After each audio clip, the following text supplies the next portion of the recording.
It's like a Tetris puzzles where you take things that you like, that you really enjoy doing, and you build that within yourself, and then the confidence is automatically shown to people who have similar interests. Oh no, I'm actually really confident in this. So even if you guys hate it, I'm still gonna do it. At this point of our life, that comfort is more of kind of a delusion in a way, because there is so much we can do. I want you to go out there and try things intentionally. Hello and welcome to another episode of the I Am podcast. Today we're going to be talking about confidence personally and professionally. I have a special guest for today's episode and it's going to be really good. I hope that y'all enjoy. Don't forget to like, comment, and subscribe. Let's get into the episode. Today we're going to be talking about confidence, and today I have a guest, Om, would you like to introduce yourself? Let the people know what you're about, what you do, all of that. Thank you for having me here. It's quite an honor. And for me, I'm a senior at Drexel University. I'm doing my BS/MS in computer and machine learning engineering with minor in finance and math. I'm about to graduate in 4 months and, see where life takes me, either in New York, here, or back in Austin. Awesome. That's really exciting. Something that he did not mention is that he also has a podcast where he does professional development, self-development. It's a super inspirational space over there. So I thought you'd be the perfect guest for this topic. I feel like I can have trouble sometimes finding that genuine confidence in professional spaces. And I know that's something you've worked to have for yourself. So I guess starting off, what does confidence mean to you? Yeah, for me, confidence, it's taken a while to develop. And from the longest time, I thought it was, showing off to people that I have confidence through, acting a certain way, dressing a certain way, talking a certain way.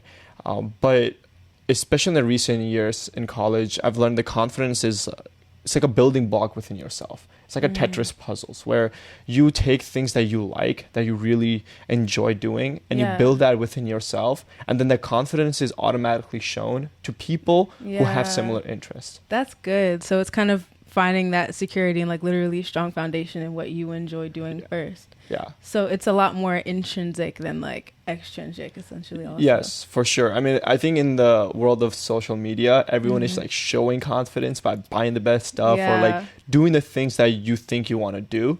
But when you actually get to talk to them, you realize that they have no interest in it. They're just doing it for the sake of doing it. And they are maybe insecure about a lot of stuff, actually. Yeah. So when you do things that you actually love and enjoy, the people that will connect with you will see through it because they also have that similar kind of block of confidence within themselves that they have built over the years. Yeah, that is so good. Like, I'm actually going to be reflecting on that this week because I think even, especially in college, like going through finding your major, like my sophomore year, I was like, do I want to do marketing or finance? And I was kind of going to do finance just for the money. I can't lie. Yep, that's how But it is. I was like, I love like marketing more, and I eventually chose it. But I think now it's kind of been difficult a little bit finding that confidence because there can be, I think that image that you talked about, it's like there's things that I think that I want, but it can be hard to think of how to get there through what you love. So do you think that's kind of part of why so many people struggle? Yes. To like have that confidence? They get kind of bamboozled by, I guess, the world of marketing. Because like in today's world, the marketing is insane. Things that you never thought you would like, they kind of just draw you in. And it comes down to something I really read recently about like instant dopamine hits.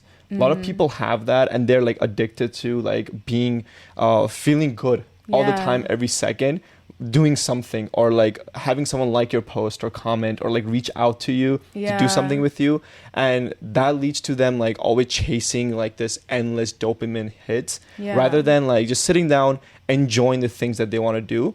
It might be boring now, don't get me wrong. It's like studying engineering for the longest time, and then then I wanted to switch into trading, right? And trading gave me that kind of dopamine, that like pursuit to like chase crazier things and like do crazier things. But a lot of times I had to sit down and be like, no, I need to focus on this certain thing. Yes, it's boring, but I have to take these steps. So I guess one question with that is like, how do you find that balance between like building your confidence off of the things that you love, but also being willing to do something that you don't really enjoy? Like, does that mean it's like you don't have confidence in that area, or is it just seeing that bigger picture? Yeah, it's definitely the bigger picture. I have the hardest time with this. I like to just do things really quickly, get the results, and move on. And that's one of the reasons I started, obviously filming myself and doing these videos, is because there's so much patience required. Like, even the start of this video, we had to start over. It's the amount of patience you require is insane, and that's something I need to work on, right? And a lot of people don't have that anymore. They don't have the patience to, to be successful, to be good at college, to be good at a sport or their activities that like, or even good in relationships. They want things fast. They want things always to be upbeat. But you have to understand that to be able to reach like a level of plateau of success, you have to be able to go through the grind, to the boring phase of it. And people always talk about this in relationships, like, in the start of the honeymoon phase, and then you hit the part where it's like it's boring and it's like you feel like the spark is gone, but that's like your testing phase. That's where you're like, do I stick through this and like make it into something bigger? And that's where most of the people give up on their dreams. No, that's really good. And I think I've heard of people who like aren't on social media, like are super detached, and they kind of speak to that, like, I'm never going to be on social media. And I think they don't have necessarily a superiority complex, but they see the downsides of like being on social media a lot. And it's almost like living in a separate reality, I think, when you're completely detached from that. And I do see that it like allows people to kind of even enjoy the life that they do have. So I guess for you, obviously having a social media presence, but also kind of tapping back into reality of like, it takes hard work to get things done. What was that switch that allowed you to start to build that confidence for yourself? I think I just I came to college, so a little background, like I went to military school for high school, right? It was a co-ed. It's like an hour from Chicago, and so like everything was super disciplined. My family is very strict and conservative as well, so like it was always academic, didn't really socialize as much. And then college hit and I just went ballistic, right? Like the first 2 years, like what people say, they have that college freshman experience and everything, like I lived that to the fullest. I joined a fraternity. I went to a bunch of clubs, like sports clubs and academic clubs, like did just about everything to make as many friends as possible. And over the years that burnt me out, and I realized at one point, especially over COVID, where I had just time to myself, that how I guess delusional I was about who I really am. Because constantly I was getting validations from people around me, and that kept me like happy and upbeat. And then COVID, when you're very secluded, I was like, everything kind of clicked for me, where it was like, oh, I really need to know who I am, because I was constantly feeding off other people's energy rather than feeding off my own energy. That's good. And like with that learning who you are, and you like mentioned like your parents were like pretty conservative, I think part of that confidence can be found in like your own accomplishments. Were there any other areas where like your confidence drew from? Like for me, getting closer to God and like my spirituality was like a really big part of that, like for me and my faith. And then also like making good relationships with people, like finding better friendships. Like was it confidence for you a multi-dimensional journey, or was it mainly like that figuring out what you love? For me, I think it sounds very like superficial, but like getting into trading was like my level of confidence, because I immersed myself into that world. Like I would wake up, normally I'll wake up at 9-10, like I don't like wake up early. But once I started trading, I really got into that world. I started waking up at 6. I started like reading news, doing my analysis, working on learning about financial markets, about different bonds, options, and like until market closes at 4. And I'll do like post analysis on my trades and like what's happening afterwards and earnings. So it was like 12 hours a day, and I had co-op at that point, so like I was basically doing remote work, and it wasn't as tedious. So I was just basically trading 12-13 hours a day, and I just put myself in that world, and everything was kind of mute. Really? And that really built my confidence, because trading was such a fast-paced world, and where you got to see like your results kind of instantaneously. It got to show me my emotions. Like I realized that's interesting. I realized how impatient I was, how much of like a kind of an anger issue that I still had from like I would get mad at things didn't go right my way. Didn't realize that it was a learning point. Right. And so like over time I started understanding myself more, and I used trading as a way to kind of like pivot away from like just like going out having fun all the time. No, that's cool. So it was like kind of the way that you were able to ground yourself. Yes. In that sense, we kind of already touched on it, but what do you think really keeps people from getting to that point, from like being able to develop true confidence, I guess, for themselves? I think people are People are very self-obsessive about always being the best at everything. You have to understand that you cannot just start and become the best. People take hours, days, years to come to that point. And you see, we are able to see now what the top athletes and top, YouTubers and podcasters, and in every genre, we can see them online in a click of a finger. That makes us feel like we can never achieve that. It's too far away, right? Yeah. But people just don't take the first step to begin with. And I did the same thing with this editing and YouTube, everything. I wanted to do that since high school. I would try, but I just was like, I'm not good enough. I'm not good enough. And then finally, you come to a point where I just have to post. Yeah. So you just have to take that step. You just have to start reading that book or going to that activity or meet that person or ask that person on a date. Whatever it is that you're scared to do, just take that step and see where it goes. Yeah. It doesn't hurt to try. Yeah. Kind of thing. Exactly. No, that's really good. And I think with social media, specifically for anyone who is looking into it, the information is out there. Everyone has the information. You can look it up on Google. But the thing that will set you apart is you. In a sense, it's we can be scared to start, but you're literally the thing that people are going to come to want to watch. If you never put yourself out there, then people will never see it. But people will want to see you. You will draw in the audience that likes your personality. So, because it is scary to start and to do something different. And I think it's interesting because even for me, I think my confidence, I'm still working on it because it's hard for me to reach that genuine confidence because I tend to just divert to I don't care what they think, or kind of a pessimistic, I guess just numbing of other people's opinions and just I'm gonna do it my way, whatever, I don't care what y'all think, versus oh no, I'm actually really confident in this. So even if you guys hate it, I'm still gonna do it. So I'm trying to find that balance still. But it's hard to find that balance between confidence and cockiness. Oh yeah, there's a very it's a very fine line. And most of the times I don't even know what side of the line I'm on. It just I guess it's how you how the other person sees you, right? If the other person is also just as outgoing and cocky in a way, and so when you talk, for them that's normal because they also communicate that way. And then if you have people who are a little bit more shy, who don't talk as much, and you come off as I did this. I was very cocky, very egotistical in high school. I was I'm the best, I've got to be the best. And so if someone came to be oh, I need help, I won't really go out of my way to help them because I'm oh, he might be the competition. Oh, that's interesting. Yeah. And I had to realize that the only competition I have is myself. Right. And even if I help that person, regardless, first that actually helps me because if you can teach someone, that means you have really mastered the topic. Yeah. And so that kind of line slowly kind of drifting towards more confidence. Yeah. But then there's go to New York and then you go you work at a trading firm or banking sector, and if you're not to a certain level cocky, people will just walk straight over you. They will, yeah. So I guess you just gotta pick and choose depending on the environment. Yeah, no, that's really good. I think I've kind of started to realize that a big part of it is just being willing to literally listen to the type of person that's around you, because even if you're used to doing things your own way, part of that confidence, and something you said was not wanting to give help because what if that person was my competition?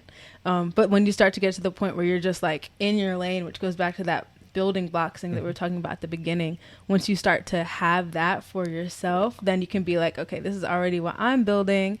I can gauge my environment and apply that appropriately. So I think that does make sense, because there are places where you have to be the biggest person in the room to it's just how it is. The world is not fair as much as we wish it was, but for sure it's definitely not.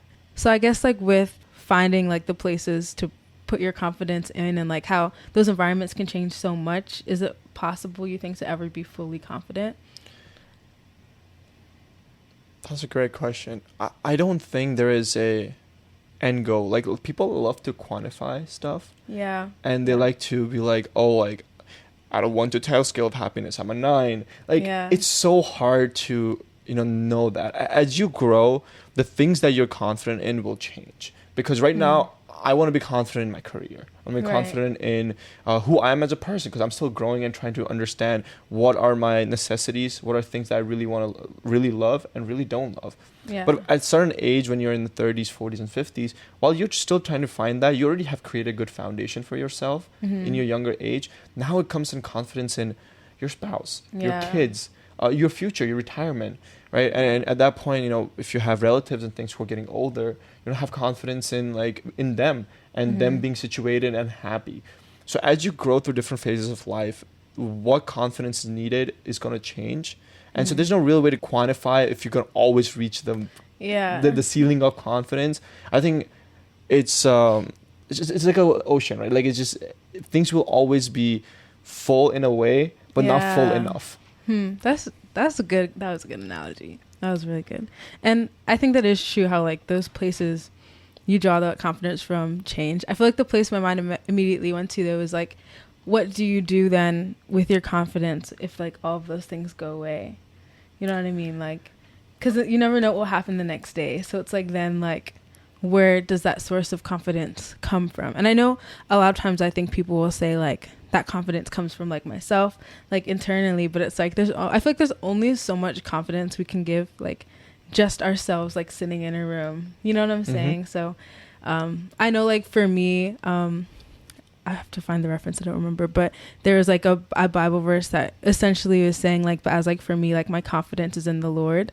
And that's like that foundation of like having that external, eternal source of confidence, which I think comes from like personal experience as well, in faith. But it's like having that, so it's like those things I also draw confidence from, but I know this is like a baseline that won't actually change. Like if like in the snap of a finger, you know what I'm saying, like everything changed, like where would that confidence come from, and how can you find it? Because even when people have confidence in faith, it's still hard to keep your confidence, you know, when life around you is just crazy. Yeah, I like to think of as you've seen high jump, right? I haven't. Oh, like high jump, like like in the sports. Activity. The activity, right? Yeah. Think about it, where every time you pass a level, it moves up, right? But it will never move down. It will always move up. Yeah. So your confidence with the things that you do, your bar, your like baseline of your confidence moves up each time you do. So if everything disappeared, your baseline is still where it's supposed to be,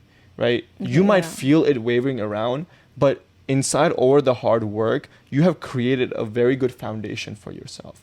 So you don't really have to find more things to, you know, build that back up. You have a level of confidence in yourself. And so if everything disappeared the next day, I can realize that I have done the most out of what I could have to create something of myself.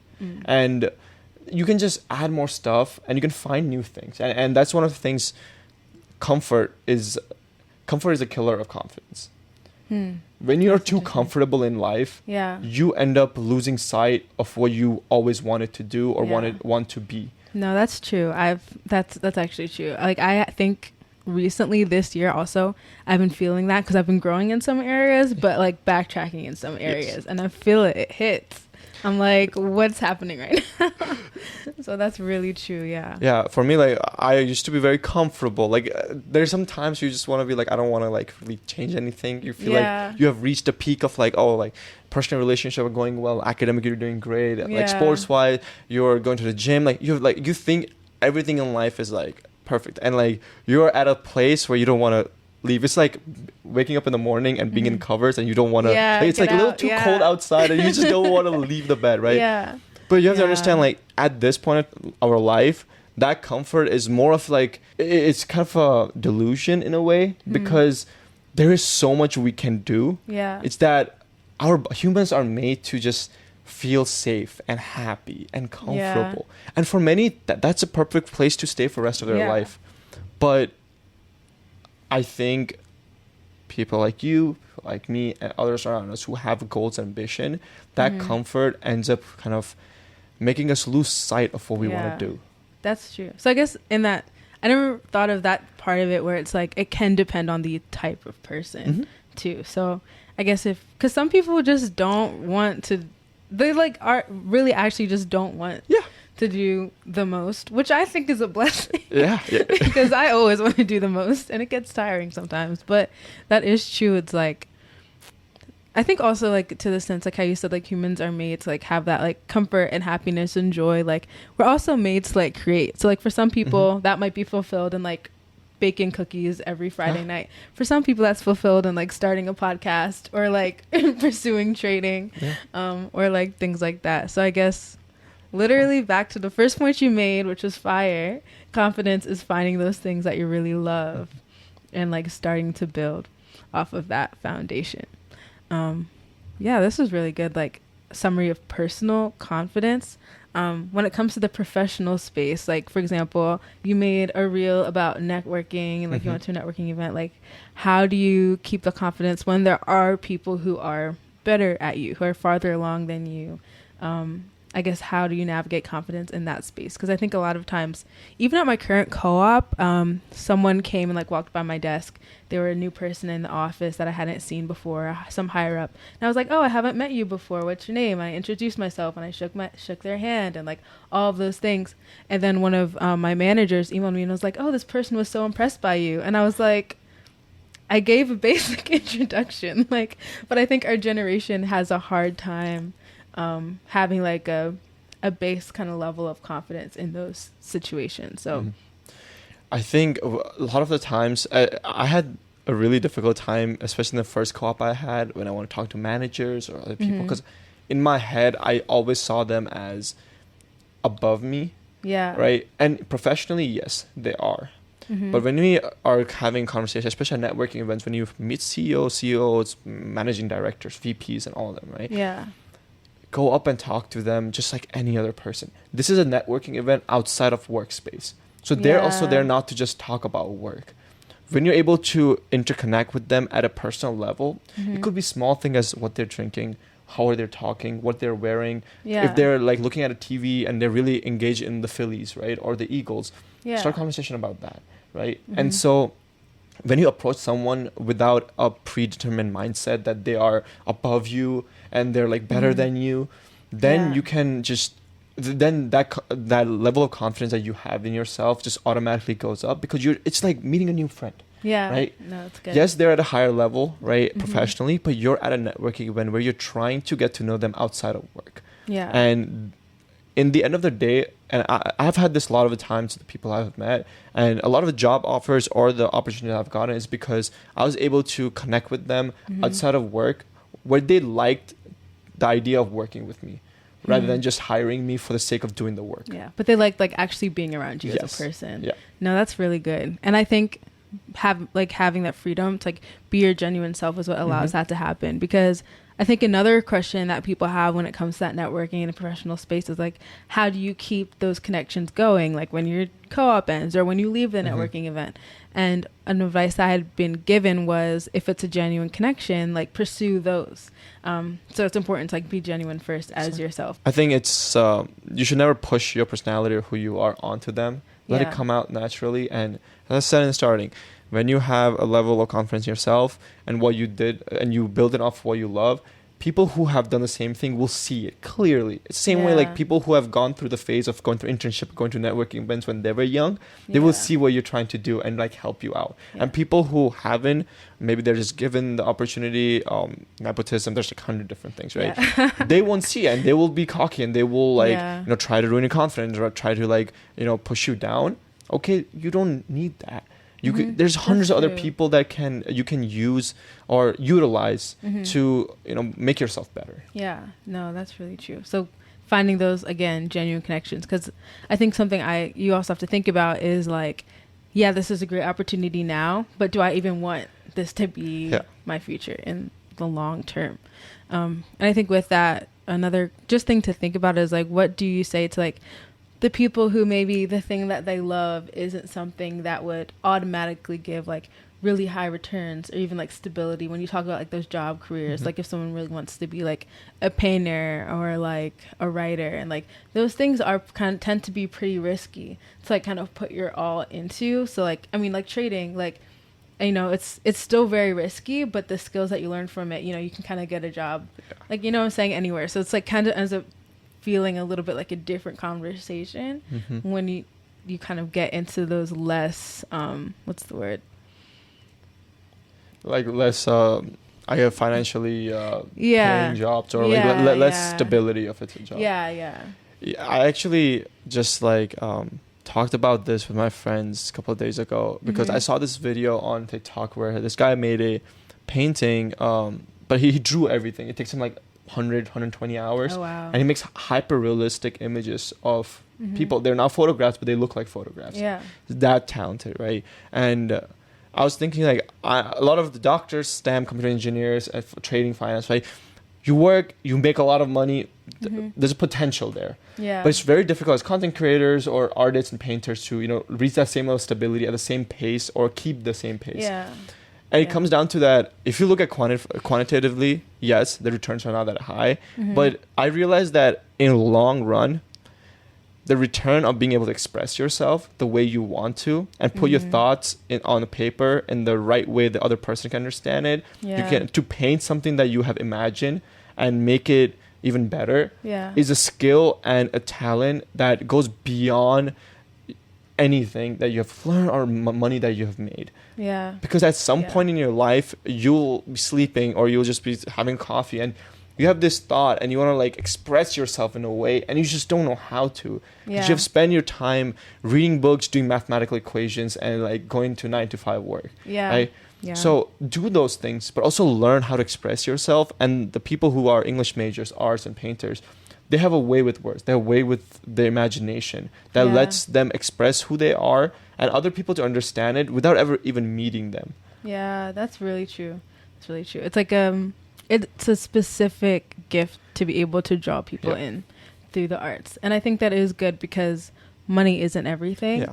And I think social media nowadays also can make us feel like you need money to be happy. You need to be going on like the biggest trips. You need to be on a yacht in Dubai to be happy. And it's like, you really don't. Like, you can find the joy in like hanging out with your best friends.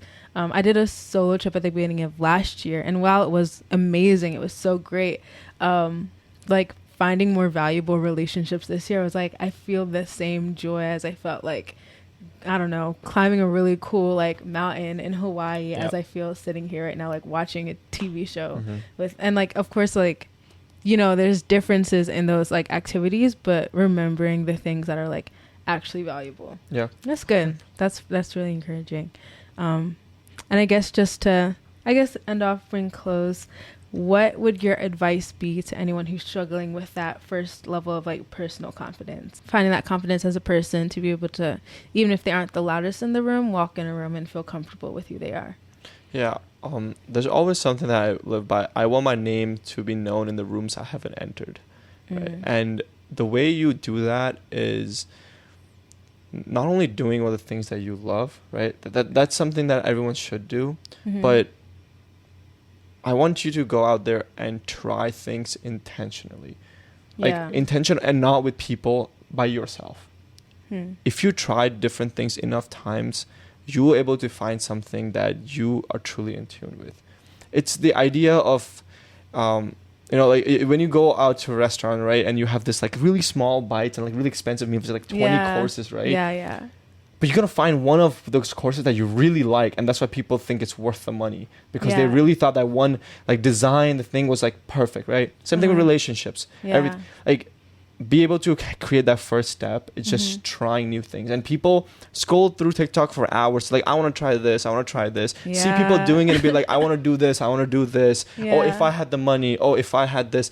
But then I see them spending hundreds of dollars on alcohol. Or like going out or like or spending things that don't really matter to them, but they're doing it for the sake of people seeing that confidence in them. So take that money, take that time and put it in just things that you always thought of doing. So I have a bookmark section on my TikTok where like everything I want to try, I bookmark it. So then one time on the weekend, like if I have the time, I'll just go through, okay, I can go to this place in Philly that I haven't gone to. And do that. And over time, yes, you might not see like instantly you like rare that the first thing you do, you're like, oh, this is it. This is the thing, right? But over time, that ability to try new things will continue to give you activities to build that confidence in different levels. Academically, socially, physically, spiritually, in every sector. because everything requires a different fine tuning. Yeah. No, that's really good. I really, really enjoyed this discussion because I think a lot of the time confidence can just be so closely tied to like kind of just like pride and like assurance in yourself as a person. And I really like reframing it as like just really finding ways to do what you enjoy, because that is really true. Like it's just literally like being the person, like as you be the person that you are, and the person you've been made to be, you'll just become more comfortable with it over time. And that's really, really good piece to say. Do you have any last words, questions? Well, thank you for having me here. It's quite amazing experience, and like being able to, you know, put your thoughts. And I think the last thing I would want to say to anyone is like, you got to start somewhere. Yeah. Like I had the hardest time starting. I'm a big procrastinator. Like I will push things out to the last minute and not do anything. You just have to get over that hurdle, and don't compare yourself. Comparison is like killer progress, really is. I always like to compare, like, even when I post or like when I talk with people or my accolades or co-ops, it always feels like it's not enough. Yeah. Because you see someone with a million views, it's just like 10 or like, you know, even a couple 100,000 views, or like they got like $20,000 extra on their full time. Like versus you, they have this car. If you keep on comparing, you will never able to be happy. Never able to build a confidence in yourself. So just compare yourself, and people always say this, like compare yourself to who you were yesterday. That's good. It's difficult to do that. It's like I always hear all these words and like quotes and I'm like, oh yeah, I am the person, I will do this. It's hard. I get it. Just let it like slowly kind of mold you over time. Thank you all so much for watching today's episode. If you enjoyed or have any questions, don't forget to leave them in the comments down below. Also, don't forget to check out Om's social media, which is tagged up here, for some more great content. I will see y'all next time. Have a blessed week. Bye.